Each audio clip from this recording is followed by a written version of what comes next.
Hello twelfth class. हाँ जी, unit 8 हमने आपकी स्टार्ट की हुई थी डी एंड एफ ब्लॉक। उसमें हमने आपका जो लास्ट टॉपिक किया था वो हमने ऑक्सीडेशन स्टेट का कंसेप्ट स्टडी किया था। प्रॉपर्टीज़ हम कर रहे थे जो आपके पास डी ब्लॉक एलिमेंट्स है उनकी। Okay, so today we have to start with your next topic, that is the next property हमने स्टडी करनी है, that is the catalytic property. Okay, अब देखो बेटा, ये चीज़ें आपने प्रीवियस जो भी कंसेप्ट पढ़े हैं, आपने पी ब्लॉक एलिमेंट में स्टडी किया था। कॉन्टैक्ट प्रोसेस में आपने वेनेडियम ऑक्साइड का यूज़ किया था एज अ कैटलिस्ट, ठीक है। और जो आपके पास आप यूज़ करते हो ऑर्गेनिक केमिस्ट्री में, बेसिकली आप हाइड्रोजनेशन करते हो, हाइड्रोजन को यूज़ करते हो आप निकल की प्रेजेंस में, प्लैटिनम की प्रेजेंस में, प्लैटिनम की प्रेजेंस में। तो व्हाट आई मीन टू से कि जब भी आप यूज़ करते हो, जहाँ भी आपने यूज़ किए हैं, तो एज अ कैटलिस्ट जो आपके यूज़ होते हैं जो एलिमेंट्स, वो मेनली आपके पास ट्रांजिशन एलिमेंट यूज़ होते हैं, ठीक है। तो इसका मीनिंग क्या हुआ कि जो ट्रांजिशन मेटल्स आपके पास होती हैं और उनके कंपाउंड, वो आपके पास कैटलिस्ट की तरह आप यूज़ करते हैं, ठीक है। जैसे इन्होंने दिया हुआ कि वेनेडियम ऑक्साइड का आप यूज़ करते हो in the manufacturing of H2SO4। Cobalt आप as a cobalt thorium use करते हो फिशर ट्रोपेज प्रोसेस में, ठीक है, जब आपको गैसोलीन की सिंथेसिस करनी होती है वहाँ पे। निकल का आप यूज़ करते हो हाइड्रोजनेशन रिएक्शन में। प्लेटिनम का आप यूज़ करते हो मैन्युफैक्चरिंग ऑफ H2SO4 में कॉन्टैक्ट प्रोसेस से, ठीक है। वहाँ पे आप यूज़ करते हो आप अमोनिया को जब आप नाइट्रिक एसिड में कन्वर्ट करते हो तो ओसवाल्ड प्रोसेस में, तब भी आप प्लेटिनम का यूज़ करते हो। आयरन का यूज़ हम करते हैं हैबर प्रोसेस में, मोलिब्डेनम एज अ प्रमोटर होता है, ठीक है। तो ये सारे जो जितने भी एग्जाम्पल हमने यहाँ पे देखे हैं वो सारे हमें क्या बता रहे हैं कि मेनली जो कैटलिस्ट की तरह यूज़ होती है, they are the transition element, ठीक है। डी ब्लॉक एलिमेंट आपके यूज़ होते हैं। तो यदि हम ये क्वेश्चन आपके पास यहाँ से, this is the very important question, आपसे क्वेश्चन पूछ लिया जाता है कि why transition element act as the catalyst, ठीक है। तो उसका एक ही रीज़न बेटा आपके पास होता है कि आपके पास सबसे पहली बात, ट्रांजिशन एलिमेंट के पास इनकम्प्लीट डी ऑर्बिटल होता है, ठीक है। उनकी इनकम्प्लीट डी ऑर्बिटल होने की वजह से वो क्या कर सकते हैं, वो वाइड आपके पास डिफरेंट रेंज ऑफ एनर्जी को एब्जॉर्ब भी कर सकते हैं, उनको रीएमिट भी कर सकते हैं, ठीक है। तो यहाँ से इसी से आपके पास इनकम्प्लीट डी ऑर्बिटल होने की वजह से आपके जो ट्रांजिशन एलिमेंट हैं वो कैटालिटिक प्रॉपर्टी आपकी शो करते हैं, they can use as a catalyst, ठीक है। तो यहाँ पे आपका सेकंड पॉइंट यहाँ पे दिया हुआ है कि कुछ केसेस आपके पास ऐसे होते हैं जहाँ पे ट्रांजिशन एलिमेंट जिनको हम कैटलिस्ट की तरह यूज़ करते हैं, उनकी ऑक्सीडेशन स्टेट वेरी करती है एक इंटरमीडिएट कंपाउंड से, मतलब एक कंपाउंड से दूसरे कंपाउंड में, ठीक है। तो जिसको आप बोलते हो इंटरमीडिएट कंपाउंड फॉर्मेशन थ्योरी या activate complex theory of catalysis. ये चीज़ें आप पढ़ के आ चुके हो, डोंट कंफ्यूज। आपने 5th चैप्टर में पढ़ा था कि एक्टिवेशन मतलब आपके पास आपने हिट्रोजीनियस प्रोसेस पढ़ा था वहाँ पे कि क्या होता है, कैटलिस्ट आपका रिएक्टेंट को सरफेस प्रोवाइड करते हैं, ठीक है। सरफेस प्रोवाइड करते हैं, वहाँ से इंटरमीडिएट अनस्टेबल कंपाउंड बनाते हैं जिसको आप एक्टिवेटेड कॉम्प्लेक्स बोलते हो, जो ब्रेक होके आपका प्रोड्यूस करता है। कहने का मीनिंग है जो आपका रिएक्ट करता है दूसरे रिएजेंट के साथ और वहाँ से आपकी अल्टीमेटली प्रोडक्ट की फॉर्मेशन कर देता है, ठीक है। जैसे यहाँ पे आपका जैसे ये हमने बोला है ना, यहाँ पे वेनेडियम ऑक्साइड का हम यूज़ करते हैं कॉन्टैक्ट प्रोसेस में। तो कैसे कॉन्टैक्ट प्रोसेस में यूज़ होता है, वेनेडियम जो आपके पास ऑक्साइड होता है वो सल्फर डाइऑक्साइड के साथ रिएक्शन करता है, वहाँ से डाई वेनेडियम टेट्राऑक्साइड की फॉर्मेशन करता है, फिर ये ऑक्सीजन के साथ कंबाइन करके आपका यहाँ से SO3 बन जाती है और ये दोबारा से आपका रीजनरेट हो जाता है, ठीक है। तो यहाँ पे आपके पास सबसे पहले वेनेडियम +5 ऑक्सीडेशन स्टेट से +4 में गया, +4 से वो फिर से दोबारा से रीजनरेट होके आपके पास +5 में ही आ जाता है, ठीक है। अनदर एग्जाम्पल यहाँ पे दिया हुआ है कि जब आप रिएक्शन कराते हो आयोडाइड के बीच में एंड जो परसल्फेट आयंस होते हैं उनके बीच में, तो आयरन जो फेरिक आयरन आपके पास एज अ कैटलिस्ट वहाँ पे यूज़ होता है, ठीक है। तो दोबारा से जो फेरिक आयन है पहले वो फेरस में कन्वर्ट होता है, दोबारा से फिर आपका रीजनरेट हो जाता है, ठीक है। तो कहने का मीनिंग आपके पास क्या है कि first point incomplete D orbital होना, सेकंड क्या प्रॉपर्टी होती है उनकी कि वो एक्टिवेटेड कॉम्प्लेक्स बनाते हैं, ठीक है। थर्ड प्रॉपर्टी क्या होती है, वो सूटेबल सरफेस एरिया प्रोवाइड करते हैं, ठीक है, ताकि जो रिएक्टेंट है वो कैटलिस्ट के सरफेस पे एब्जॉर्ब हो जाए, एब्जॉर्ब होने के बाद कॉम्प्लेक्स बनाए एंड फर्दर आपका जो है प्रोडक्ट की फॉर्मेशन हो जाए। कहने का यहाँ से एक जो इम्पॉर्टेंट कंटेंट आपका निकल के आता है कि कैटलिस्ट का काम क्या होता है, to enhance the rate of reaction. ये चीज़ आप 4th यूनिट में करके आ चुके हो। ठीक है, तो ये प्रॉपर्टी उनके पास इनकम्प्लीट डी ऑर्बिटल होते हैं, एक्टिवेटेड कॉम्प्लेक्स बनाने की टेंडेंसी होती है, सरफेस प्रोवाइड करने की टेंडेंसी होती है। तो इन्हीं प्रॉपर्टी की वजह से transition element as a catalyst आपके यूज़ होते हैं। ओके उसके बाद नेक्स्ट कंसेप्ट आपके पास आता है कलर्ड कंपाउंड बनाते हैं। तो ऑब्वियसली ये मैंने जब आपका चैप्टर स्टार्ट कराया था मैंने आपको बताया था जिंक, कैडमियम एंड मर्करी, इन तीनों को छोड़ के आपके पास बाकी जितने भी एलिमेंट होते हैं ट्रांजिशन मेटल कंपाउंड, चाहे वो आयनिक हो चाहे वो कोवलेंट हो, सारे कलर्ड नेचर के होते हैं। ठीक है, सॉलिड स्टेट में भी एंड आपके एक्वस स्टेट में भी। इसका रीज़न क्या होता है? इसका रीज़न होता है वही same reason, incomplete D orbital present होते हैं। ठीक है, जैसे ही आपके पास जो लिगेंड है वो अप्रोच करते हैं ट्रांजिशन मेटल को, आपने 9th यूनिट में ये चीज़ पढ़ी है, ट्रांजिशन एलिमेंट को अप्रोच करेंगे तो वहाँ से क्या होगा कि जो डी ऑर्बिटल है उनकी डीजनरेसी आपके पास ब्रेक हो जाएगी। मींस सेम, वैसे तो डी ऑर्बिटल की एनर्जी सेम होती है सभी की, बट जैसे ही जो लिगेंड है वो मेटल की तरफ मूव करना शुरू कर देगा तो आपके पास जो डी ऑर्बिटल है वो स्प्लिट होकर 2 सेट बना देगा। एक आपके पास बना देगा T2G, दूसरा आपके पास बन जाएगा EG।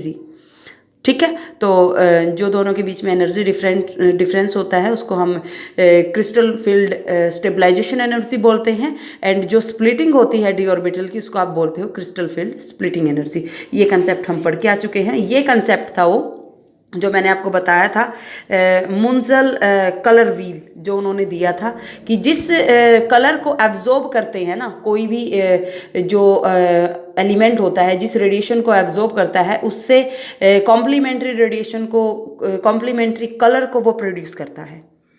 ठीक है, तो आपके पास जो कॉपर सॉल्ट है वो ब्लू कलर के आपको क्यों दिखते हैं? क्योंकि एब्जॉर्प्शन वो रेड लाइट की करते हैं। ठीक है, तो this is the important point. ये पढ़ के आ चुके हो, बार बार करने की यहाँ पे ज़रूरत नहीं है। आपने 9th यूनिट मैंने कराई थी, वहाँ पे आपको एक कंसेप्ट कराया था, आपने ये पढ़ा था।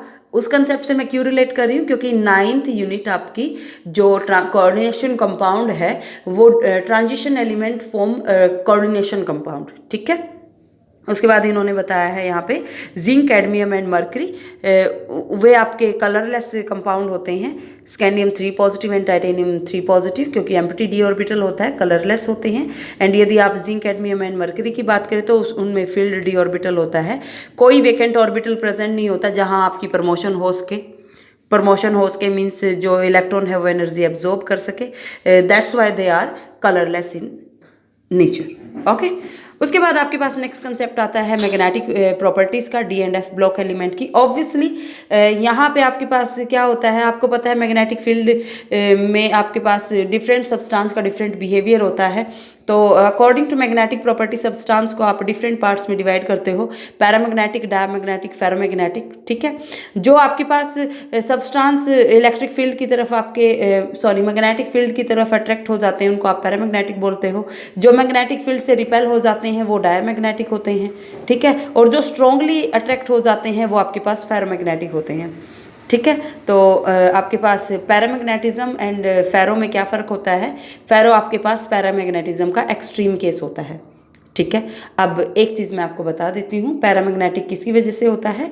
पैरामैग्नेटिक होते हैं जो ट्रांजिशन एलिमेंट होती हैं बेसिकली, वो आपके पास क्यों होते हैं? क्योंकि वहाँ पे अनपेयर्ड इलेक्ट्रॉन प्रेजेंट होते हैं डी ऑर्बिटल में। ठीक है, और जहाँ पे आपके पास जिन ट्रांजिशन एलिमेंट में सारे के सारे इलेक्ट्रॉन पेयर्ड होते हैं वो आपके डायमैग्नेटिक होते हैं। ठीक है, यहाँ से आप कैसे कैलकुलेट कर सकते हो? जो आपके पास पैरामैग्नेटिज्म है वो आपके पास बोहर मैग्नेटॉन का जो है मैग्नेटॉन में आप एक्सप्रेस करते हो, मैग्नेटिक मोमेंट से आप कैलकुलेट करते हो। N represent the number of electrons, unpaired electrons. ठीक है, तो यहाँ से आप निकाल के आप किसी भी एलिमेंट पे यहाँ पे बता सकते हो। देखो जैसे यहाँ पे दिया हुआ है कि जो स्कैंडियम है उसमें 0 इलेक्ट्रॉन प्रेजेंट होते हैं 3 पॉजिटिव में। ये आपका कलर का कंसेप्ट दिया हुआ है। यहाँ से आप पैरामैग्नेटिक बिहेवियर भी बता सकते हो कि जिसमें सबसे ज़्यादा अनपेयर्ड इलेक्ट्रॉन वो सबसे ज़्यादा पैरामैग्नेटिक। ओके, तो जनरली याद रखना डी ब्लॉक एलिमेंट आपके पास पैरामैग्नेटिक होते हैं।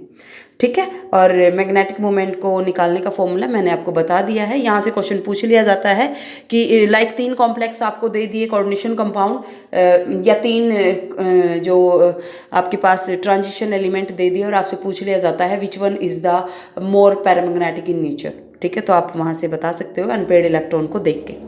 ठीक है, कॉम्प्लेक्स फॉर्मेशन ये भी हम पढ़ चुके हैं।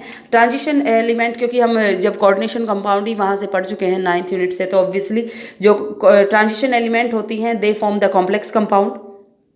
ठीक है, तो कॉम्प्लेक्स कंपाउंड आपके पास बनते हैं, उसका रीज़न आपके पास क्या होता है, कॉम्प्लेक्स कंपाउंड क्यों बनाते हैं। देखो इन्होंने एग्जांपल दिए हुए हैं कि इस टाइप के कॉम्प्लेक्स कंपाउंड आपके पास बनते हैं। सबसे फर्स्ट रीज़न क्या होता है कि उनका जो साइज़ होता है वो स्मॉल होता है मेटल आयन के साथ। ठीक है, हाई आपके पास आयनिक चार्ज होता है। ठीक है, और वेकेंट डी ऑर्बिटल वहाँ पे मौजूद होते हैं। Same concept we can apply on the interstitial compound. Interstitial compound आपके transition element large number of interstitial compound बनाते हैं। इंटरस्टिशियल का मीनिंग आपके पास क्या होता है कि जो आपके पास कॉम्प्लेक्स होता है ना, जो आपके पास ज्योमेट्रिकल अरेंजमेंट होती है ट्रांजिशन एलिमेंट की, उनके बीच में जो वॉइड्स होते हैं, जो स्पेस होती हैं, they are occupied by small molecules. ठीक है, तो इनको आप बोलते हो इंटरस्टिशियल कंपाउंड। मतलब जो इंटरस्टिशियल साइट्स होती हैं उसमें स्मॉल मॉलिक्यूल जब आ जाते हैं वॉइड्स में, तो उसको आप बोलते हो इंटरस्टिशियल कंपाउंड। ठीक है, और आपकी जो ट्रांजिशन एलिमेंट है वो maximum number of interstitial compound आपके बना देते हैं। उनकी जो आपके पास क्रिस्टल लैटिस होती है उसमें हाइड्रोजन, कार्बन, बोरोन, नाइट्रोजन जैसे जो स्मॉल मॉलिक्यूल हैं वो आपके एम्प्टी स्पेस ऑक्यूपाई कर लेते हैं। अब यहाँ से आपकी इंपॉर्टेंट जो बात आती है कि करेक्टरिस्टिक क्या होती है, इंटरस्टिशियल कंपाउंड की इंपॉर्टेंस क्या होती है। सबसे पहली बात, हार्ड होते हैं, रिजिड होते हैं।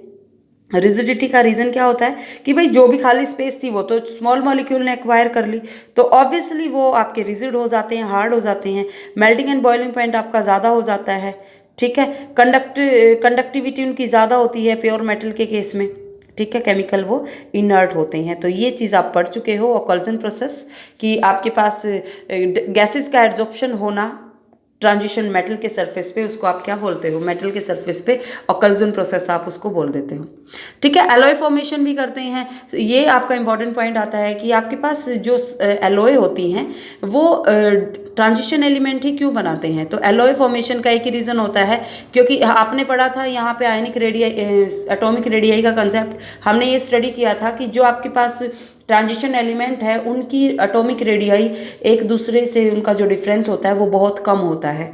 ठीक है, तो इस डिफरेंस, स्मॉल डिफरेंस की वजह से उनकी जो एटॉमिक रेडियाई है वो सिमिलर होती है, तो वो एलॉय की फॉर्मेशन आपके पास इजीली कर सकते हैं कंपैरेटिवल एटॉमिक रेडियाई की कंसेप्ट के अकॉर्डिंग। ठीक है, तो एलॉय क्या होते हैं, होमोजीनियस सॉलिड सॉल्यूशन होते हैं जिसमें 2 या उससे ज़्यादा मेटल आपकी मेल्ट होती है, कूल होके आपके पास फॉर्मेशन करती है एलॉय की।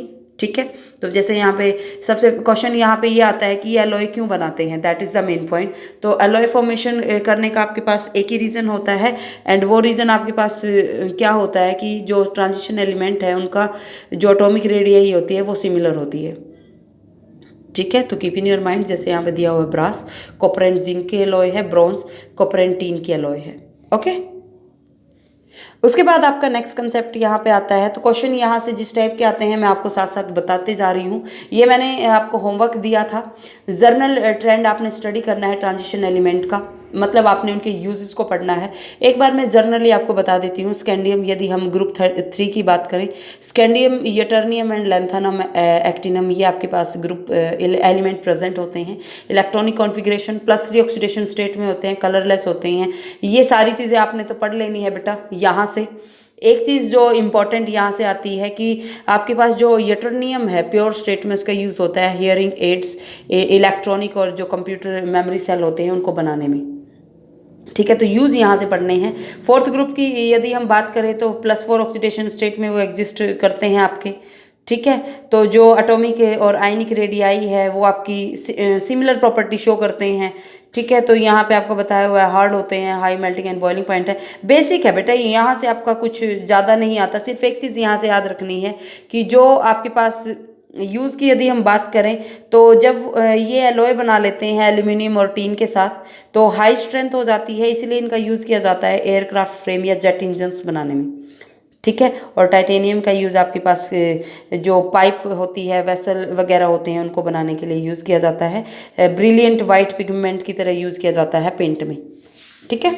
तो नेक्स्ट कंसेप्ट आपके पास आता है जो ग्रुप 5 के एलिमेंट है, वैनेडियम, आपके पास नियोबियम एंड टेंथलम, ठीक है। इलेक्ट्रॉनिक कॉन्फ़िगरेशन उनकी हमें प्रोवाइड की हुई है। एक पॉइंट जो आपने याद रखना है वो ये है कि जो आपके पास नियोबियम है उसका यूज़ जेट इंजन बनाने के लिए होता है, ठीक है। And that is the very important point. Tantalum का यूज़ वो कोरिजन नहीं लगता टेंथेलम में, इसलिए उसका यूज़ आपके पास जो बोन नेल्स होते हैं सर्जरी में जो यूज़ होते हैं उनको बनाने के लिए आपका यूज़ किया जाता है। V2O5 तो आपके पास वेनेडियम का oxide as a catalyst use होता है, यू नो वेरी वेल। उसके बाद आपका नेक्स्ट जो आता है ग्रुप, वो ग्रुप 6 आता है, तो क्रोमियम ग्रुप इसको आप बोलते हो। This is very important point. तो यहाँ से आपने एलिमेंट याद कर लेने हैं कौन कौन से हैं। +6 एंड +3 ऑक्सीडेशन स्टेट शो करता है chromium. Molybdenum and tungsten +5 and +6 में बता चुकी हूँ मैं, हैवी मेटल हैं जो हाई ऑक्सीडेशन स्टेट हैं उसमें ज़्यादा स्टेबल रहते हैं।